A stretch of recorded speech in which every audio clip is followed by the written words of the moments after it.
Hey there lovely people, Jonathan Mark Mendes, Painted Love, and welcome to my channel. For all of you regular viewers to my channel, thank you for your patience. I know that I've been away for quite some time. I've just been catching up on some of the interior projects that needed to be done. As a furniture painter that does this for you guys, I paint many different styles, many different colours. The ones that I fall in love with end up in the house, and then nothing makes sense within each room. So I've been trying to move things around. Some things have had a repaint. Even a whole room has had a wall repaint just to make things work. Anyhow, today's project is probably going to be quite controversial to many people, especially people that love wood finishes, original finishes, old furniture, that feel that paint should not go over the top of those finishes. My answer to that is this piece has many issues. It was always intended for me to be painted. In my mind, I was always going to paint it. I've lived with it for 5 years and haven't because of those reasons. I didn't bring it to the channel because I thought people will get upset about this. But I'm going to take you through some of the reasoning why. And plus the fact, painted furniture has been around since the dawn of day. It's been there. The Egyptians did it. Take a look at Gustavian furniture, which you know that I'm passionate about. I've been to Sweden and seen Gustavian furniture. It was made really well with great timber and then painted straight away. And actually, wood stain is a form of paint. It's just translucent. You can see the grain through it. So all you're going to lose is grain. And I'm going to add patina layers, so it's a similar sort of thing, but it's just got a new coat. I'm not trying to convince you, but I just think if it's done well on an old piece, I think it can look absolutely beautiful, just as good as the original. And you can cover up and fix some of the flaws in the piece just to give it a glow up. Anyway, let's take a closer look at the piece we'll be working on today.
need to treat if you're selling your furniture on. This, I know that the woodworm's not active, and if you need to trial this out, tip your piece of furniture upside down, tap it, and if lots of sawdust comes out of those holes, it means that they're still in there active. This is never given anything out of it, so I know that it's not active, and it's coming back into our home, so I'm not going to treat it. You've seen me do that before. You could fill the woodworm holes. I'm not going to do that either, because I quite like those coming through the paint as with the fixes. The last issue is this piece of furniture has always slanted forward. There's something wrong with the bun feet and the casters, but I've never turned it upside down because it's really heavy, the marble. So I've got to have a look at that in a little moment. So there, one or two of the issues that this piece has, and I'm sure we're going to find more along the way in this journey. So let's get the marble off, let's have a look at the timber frame, and then do all of those fixes.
So I'm on my way to the first fix of this piece, and I'm going to explain what was going on with the bun feet. So this back one over here is nice and tight. There's nothing wrong with this one. But what was happening underneath the casters, there is a deep screw which attaches the timber to the surface, like so. So that is screwed in to there nice and tight, and then the caster sits over the top, which is screwed into the base of the timber. But what had happened is in there that had unscrewed, and you could not tighten it anymore because you had no access to be able to, other than take these off. Now these are really beautiful casters. They've got timber rollers, and I think they're absolutely gorgeous.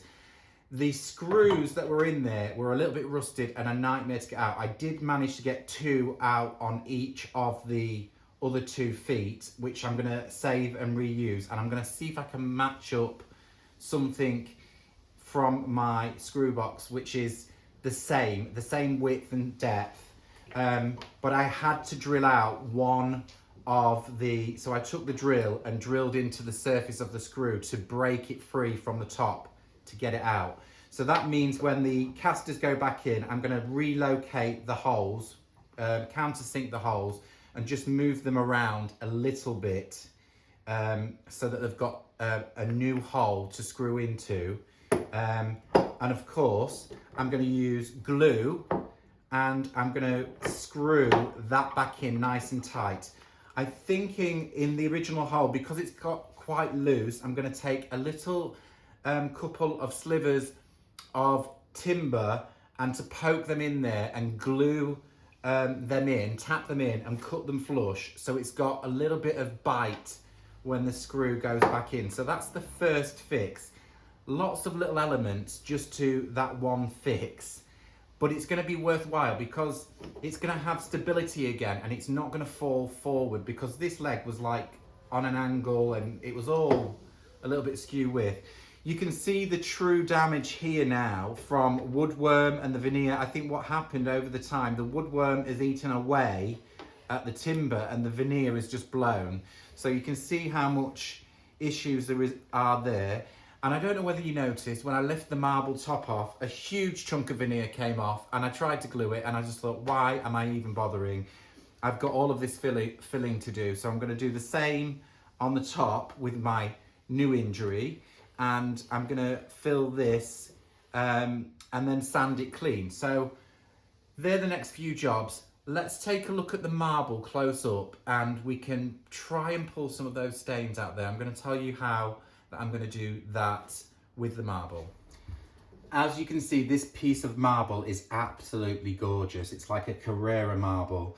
And here at the front, there's quite a deep stain, which I'm going to try and pull out. Now, there are many different ways that you can use chemicals to kind of draw out stains, one of which is actually hydrogen peroxide, which is, I've got plenty of that because I use that in my hairdressing world. So I could try hydrogen peroxide on the surface, which it may be the better way to do it. I'm not sure because I've never done this before, but I've researched on YouTube and many people are using baking soda or baking powder with a little bit of water, making it into a paste, applying it and leaving it for a long while to pull out all of the dirt stains.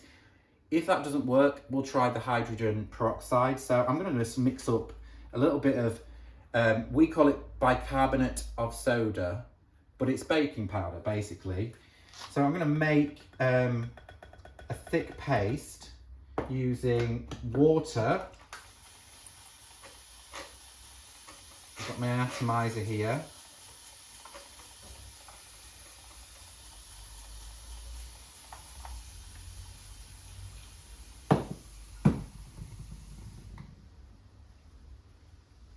Tap it down.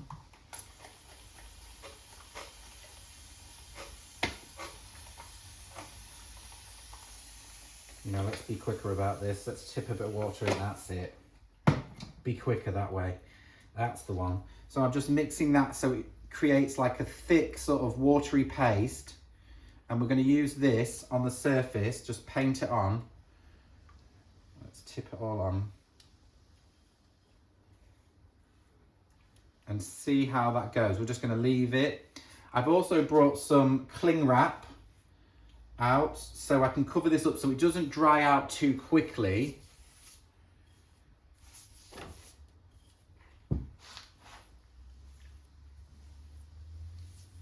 That's the main area, so we're going to pile it all on there.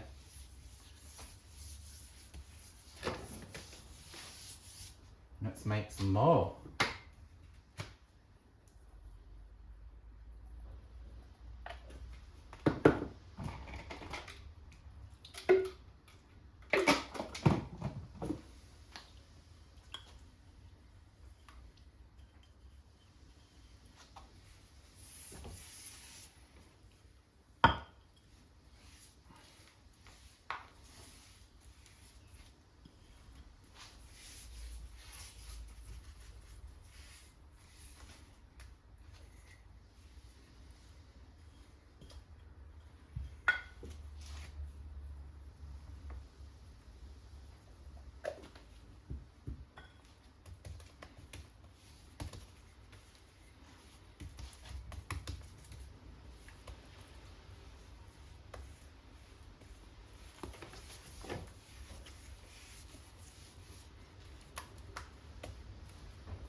So that's just about all of the main fixes to the lower half of this piece of furniture. I'm really happy with how it's gone. No wobbly bun feet anymore. The casters are running beautifully. The filling is nice and smooth.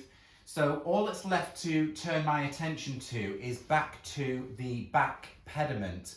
So I've been upstairs in my studio. Above the studio, I have lots of timber and wood and props, all sorts of things, all piled in above the studio. And I was rooting around I had an old fireplace, which was mahogany. It's just flat timber. And I thought that's what I could make the back pediment out of. And then I thought I could use some wood you bend mouldings. As I was digging through the timber, I found the best find ever. Now, I bought this from a reclamation yard about 5 or 6 years ago, about the same time when I bought this piece of furniture actually, and never put two and two together. I thought I will use it on a piece of furniture at some point. So this is the find. It's the find of the century. I cannot believe I didn't put these two things together at some other point. So here we have it. It's a mahogany wardrobe pediment. So as you can see, it's got all of the same sort of carved details in here. Even that dimpled work in there, it's exactly the right period. Only thing is, it's a little too wide, but that doesn't matter. Once the marble goes on, it's going to have a little bit extra. And then I thought where these edges dip down, I can just cut it on a curve and allow it to go back down into the marble, which leaves me with all of this excess from either end. Remember, I've got to make that the center part which supports the pediment, which has got a hole in the marble which I need to dig out. I need to dig that out and put a hole through so I can screw through the top. I can put a center screw through the back into the little support. So it'll all kind of help support it laterally that way. And then I've got a piece of marine ply, which I'm going to cut into a sort of arch, which can then be screwed into the back of the timber, across the marble, and then screwed back into this gorgeous plinth.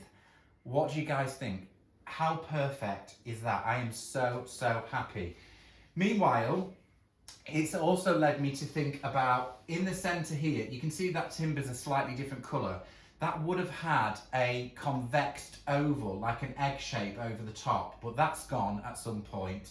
And I was thinking, it needs something in there. So I pulled out one of my wood you bend mouldings, which naturally I went for this oval, and it does fit in the centre, but I feel like it's a little too bulky and a bit contrived for all of this detail. So what I thought I might do is try cutting the framework away and just go for these 3 little flowers, because I think it's about the same size, and try the 3 little flowers in the center, see what that looks like. Hopefully it'll work. I think it kind of ties into everything. This has got like a little flower here. And the other thing, the other change that I want to make, I want to use another wood you bend moulding on this. I mean, the natural thing to do is think, oh, all of this dead space, we'll add some moulding. Of course, it would look gorgeous, but the piece doesn't require that. It was never made that way. But there is one place that I do feel like it's missing some detail, and that is these 2 back supports. Now, I've looked at this for about 5 years with my TV sat on it, and it's always bothered me. It's just a little bit too plain. So I'm going to use one of my wood you bend mouldings. This is a half round. It's about 6 millimeters thick, and I'm just going to make a oblong panel inside there. It'll just add a little bit extra detail, as if it was always meant to be that way. So now I'm going to take my cling wrap away from the marble top with the baking soda on. It's not had long enough. It needs 24 hours really, but it's had about an hour and a half, and I'm impatient. And of course, I've got to make all of this work and fit. So what I'm going to do is I'm going to remove it, wipe it clean, see how well it's gone. And once I've done all of my work this evening and I move on to paintwork or the base coat, I will wrap it all back up and do it all over again and leave it overnight. But let's take a closer look at how well this has come out. Well, so far through the cling wrap, I can still see there is a little bit of staining on this end. Whether or not that is actually meant to be there, whether that's part of the marble, I'm not too sure. But we will give this another blast. So let's take a look. We'll remove all of this off. It does look a lot cleaner actually. It looks fresher. Yeah, there's still a slight staining there. See if we can give it, this is just a wire, not a wire brush because that would scrape it. This is a plastic, bit like a toothbrush. We'll give it a little bit of a zhuzh first before we, there is an orange spot there which looks like a rust mat, but that doesn't bother me, it's so small. I'd really like to get this little bit cleaner, but I'm not sure whether that is actually part of the marble. It may be part of the veining, I'm not sure. Right, let's take a damp cloth, remove all of this.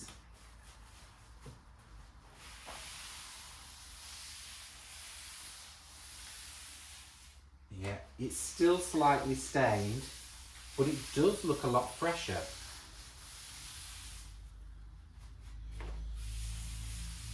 I will give this another go overnight, see how good we can get it.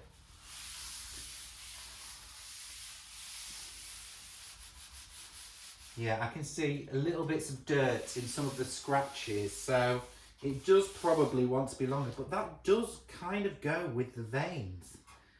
I'm not sure whether that is part of it, if it's always been there, but we can give it another go.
really authentic. Well, it is authentic, but it looks authentic with the marks on it. So we'll give it a blast overnight. All that's left to do is would you bend in there. Let's try that out, and some would you bend moulding just on those back supports, and then we're good to go with the first coat of paint.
Okay, now time for the fun part of the process. There's just a couple of things that I'm going to do before we end up with the end colour, which you'll all know by now. It's going to end up a soft sort of muted pink.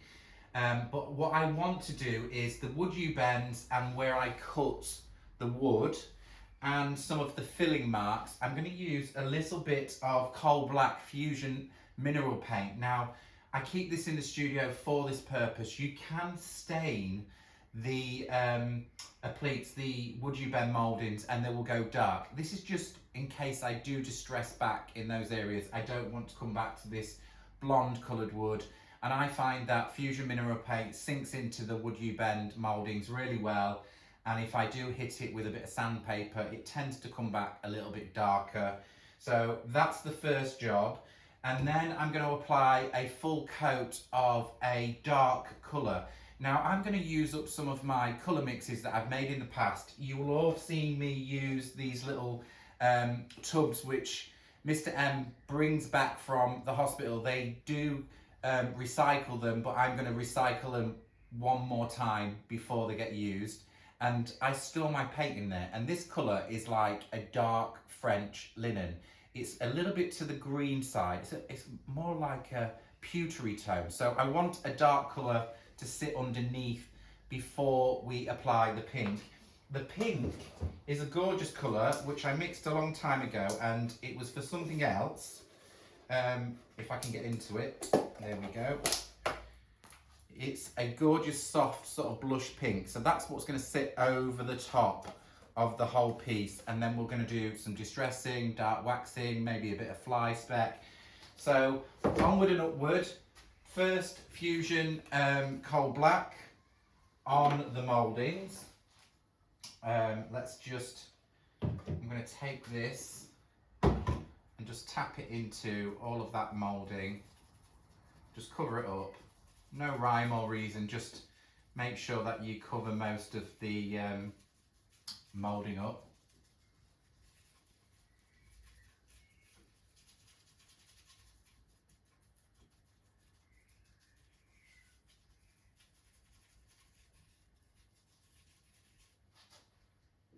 And then we're going to do the ends of there.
I'm now day 2 of this project. The paint has thoroughly dried overnight. This is what I want before I apply my pink coat of paint over the top for the distressed finish. It's going to be very subtly distressed.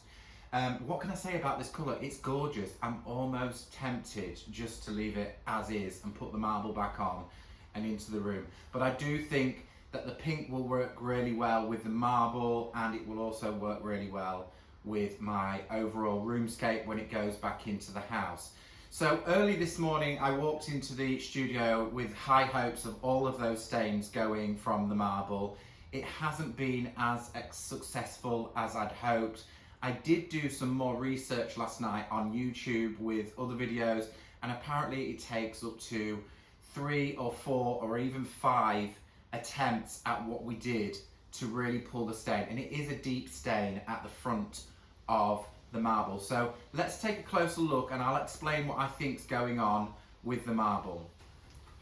So here you go. As you can see, the marble is definitely brightened up. On camera, I've had a look. On camera, it actually looks a little bit, the stain looks a little bit worse actually on the video camera. It has lightened. This stain here is most definitely lightened, but what I also think has happened is everywhere else is lightened. So it's kind of gone back down paler, but it's brightened everywhere else.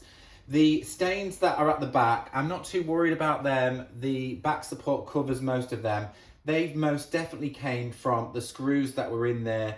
Over time, they've gone rusty and it's leached into the marble, but we will give this another pass of product.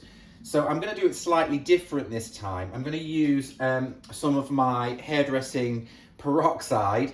This is 1.9% or 6 vol, and I'm going to mix up a slurry of this with the baking powder, which bicarbonate of soda if you're in the UK, but it's baking soda, baking powder, many different names for it in different places. So I'm going to apply a slurry of that directional. I'm going to just stick it in the places where I feel that I want to pull that stain a little bit more whilst I'm working on the rest of the piece of furniture. Also, I was researching marble top tables and I saw an identical one of these tables, and the actual table would never have had a wooden back. It would have had a marble back, and that's why the scrape marks are in the back of here, because it probably would have been stuck down with some sort of cement and it would have had a marble pediment, because this is a washstand.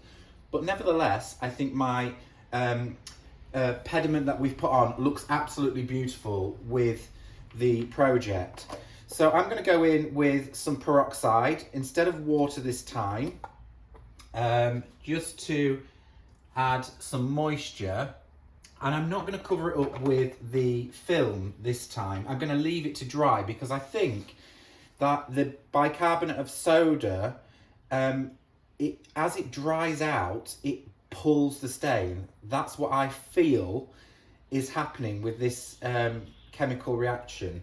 So I've got a little brush. It's like a little toothbrush. It's plastic, and I'm just going to pat it into the areas, mix it together, so it creates like a powdery, sort of like a powdery liquid, I suppose. I'm going to put more soda in there. I really want it to be thick and heavy, and just see if it, as it dries, it will pull some more stain out. And again, I'm going directional. I'm following where I feel the stain is most. Also, what has happened, as it's cleaned it, all of the scrapes, the deep scrapes, they seem to be a little bit more prominent. This top will need sealing, and that should hide some of those scrapes, which again will not be done before the end of this tutorial, because I want to continue doing this over the next few weeks. So if it doesn't come out before the end of this tutorial, which is, I've only got a day working on it, I will reapply probably once a week for a good few weeks until I feel like this is gone. So I won't be sealing it until I feel like I've got all of the stain out, because I don't want to seal the stain into the project.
Over the pink.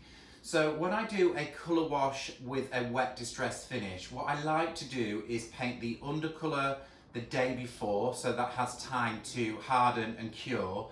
And then as soon as the top layer of your next colour has dried, then go in with your colour wash. So the colour wash that I've decided to go with is almost the same shade, but just a fraction lighter. So I'm going to use a little bit of my pink, and I'm just going to pop a little bit into a container, not too much, and then I'm going to use a little of old ochre just to fractionally lighten it, but it's a warm colour, so about half as much of the old ochre. I don't want to lighten it too much, because otherwise it'll go really, really candy sort of pink. So all that's left to do is add some water to the colour wash. I've got my trusty old bucket here, and I'm just going to throw in quite a lot of water, because I don't mind that this colour wash is going to be quite translucent. I don't want there to be too much pigment in the colour wash. So I'm going to incorporate those colours together in my bowl, give them a good old mix together, and it should incorporate nicely. And as you can see, it's really, really runny. I'm just going to offload the brush.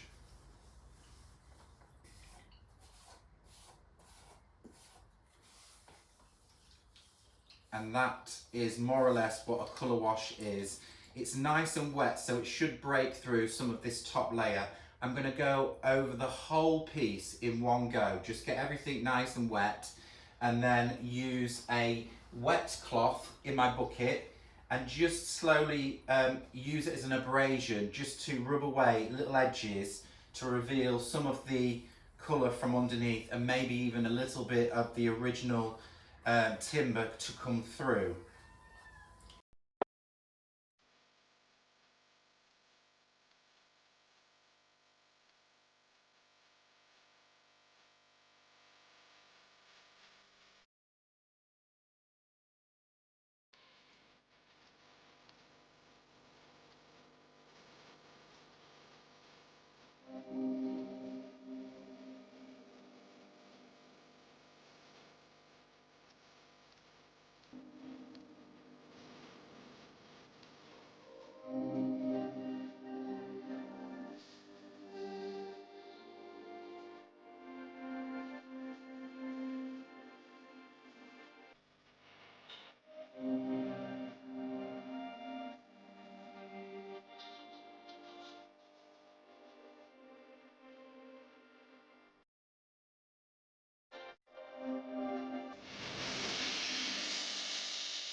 So the final paint technique that I'm going to use over the piece is fly speck. Many of you will have seen me do this over the years. It's my favourite technique, and that's just where you take a brush, a small natural head brush. This was a longer paintbrush which I've chopped in half. An art brush would do this, natural bristles, something that's got quite good twang. I call it a twang.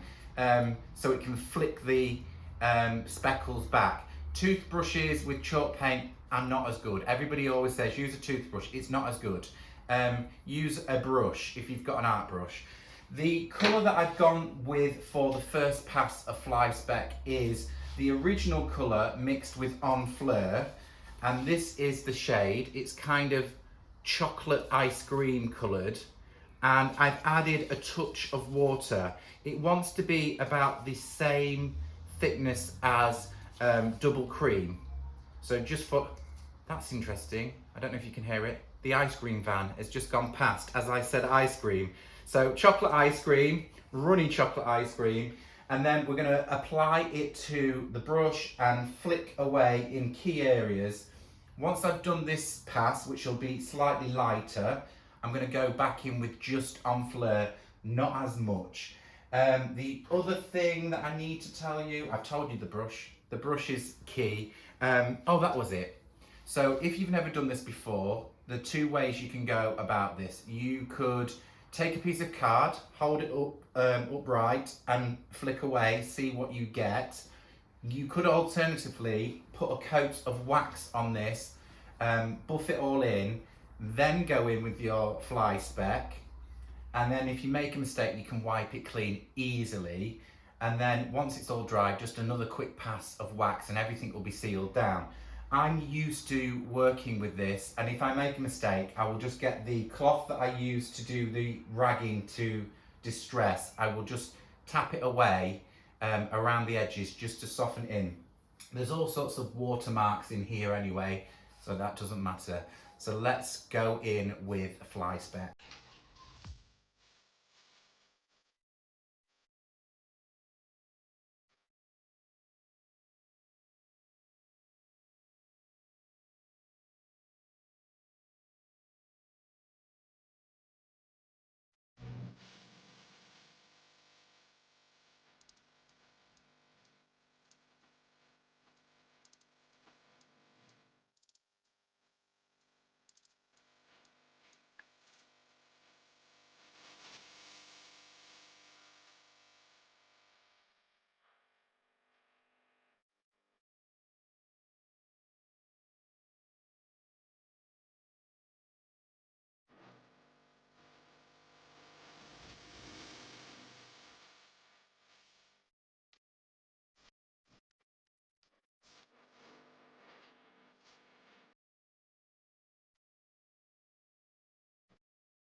Before I check out the marble on its second pass of baking soda to see how much stain is removed on that second attempt, I'm going to give the whole piece of furniture a coat of clear wax. I'm not going to use dark wax on this piece because the colour wash has sat really lovely, a paler shade, into all of the details. So should I use dark wax, I'm only going to cover that up, and I quite like the freshness of the whole piece.